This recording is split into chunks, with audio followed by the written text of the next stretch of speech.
नमस्कार दोस्तों, रिपब्लिक भारत के डिजिटल प्लेटफॉर्म पर आप सभी का बहुत बहुत स्वागत है। मैं हूं आपके साथ वैभव मिश्रा। शिवसेना में सिंबल को लेकर मची घमासान के बीच जिस तरह से चुनाव आयोग ने शिवसेना के सिंबल यानी कि धनुष और बाण को सीज कर दिया, यानी कि फ्रीज कर दिया गया है, उसके बाद कहीं ना कहीं से दोनों गुटों में हलचल है। इस हलचल के बीच दोनों गुटों में लगातार बैठकों का सिलसिला भी जारी है और बैठकों से पहले उद्धव गुट की तरफ से यह संकेत भी दिए गए थे कि सिंबल की लड़ाई वो सुप्रीम कोर्ट तक लेकर जाएगा कि अगर चुनाव आयोग ने सिंबल को फ्रीज किया है तो इस फ्रीज किए जाने के पीछे की बड़ी वजह क्या है। इसके पहले की सुनवाई में सुप्रीम कोर्ट में जब विधायकों की अयोग्यता को लेकर सुनवाई चल रही थी, तब कहीं ना कहीं से शिवसेना के बंटवारे और सिंबल की लड़ाई का भी जिक्र किया गया। कपिल सिब्बल जो उद्धव गुट का पक्ष सुप्रीम कोर्ट में रख रहे थे, उन्होंने तमाम मुद्दों को लेकर इस बात का भी जिक्र किया कि यहां पर सिंबल की लड़ाई में उद्धव गुट जो है वो हमेशा फ्रंट पर रहा है।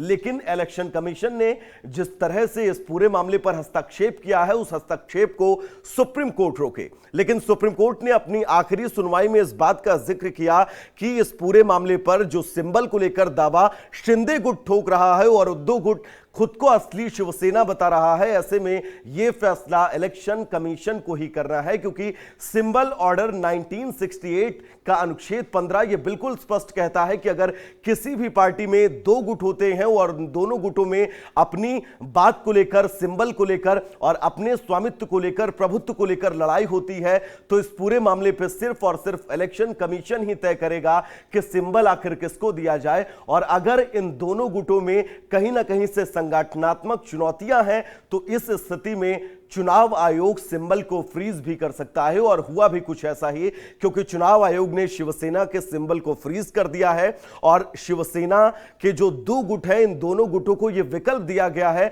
कि दोनों गुट पार्टी का नाम और पार्टी के सिंबल के वैकल्पिक विकल्प पर विचार कर सकते हैं और चुनाव आयोग के सामने अपना वैकल्पिक विकल्प रख सकते हैं। लेकिन सबसे बड़ी बात यह कि जिस शिवसेना के सिंबल को लेकर शिवसेना महाराष्ट्र के अंदर जानी जाती है, उस सिंबल को लेकर लड़ाई में उद्धव गुट या फिर शिंदे गुट, इन दोनों गुटों को झटका भी लगा है। क्योंकि जब से महाराष्ट्र के अंदर सियासी संकट आया, महाराष्ट्र के सियासी संकट के बीच शिंदे गुट के तमाम उन बागी विधायकों से जब भी बात की गई और बात करके इस बात का जिक्र किया गया कि अब आप शिवसेना से अलग हुए हैं तो क्या दूसरी पार्टी बनाएंगे या फिर किसी और पार्टी में विलय करेंगे, तो उन सभी विधायकों के हजारों सवालों का जवाब सिर्फ यह होता था कि असली शिवसैनिक वही हैं, वो शिवसेना से अलग नहीं हुए हैं। तो वहीं दूसरी तरफ लगातार उद्धव गुट भी इस बात को कहता था कि बाला साहब की विरासत को शिंदे गुट की जगह उद्धव गुट शुरुआत से ही संभालता आया है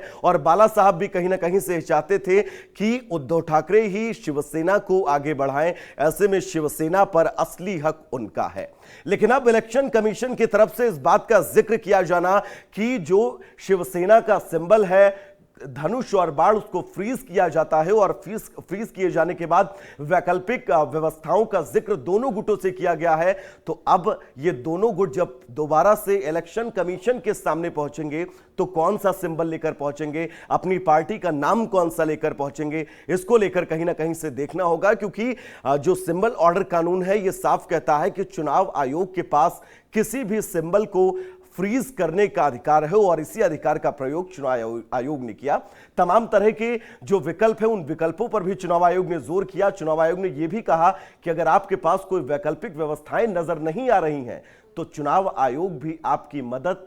करेगा। ऐसे में अब सबसे दिलचस्प यह होगा कि शिंदे गुट और उद्धव गुट जब चुनाव आयोग के सामने दोबारा से जाएंगे तो कौन सा विकल्प लेकर जाएंगे।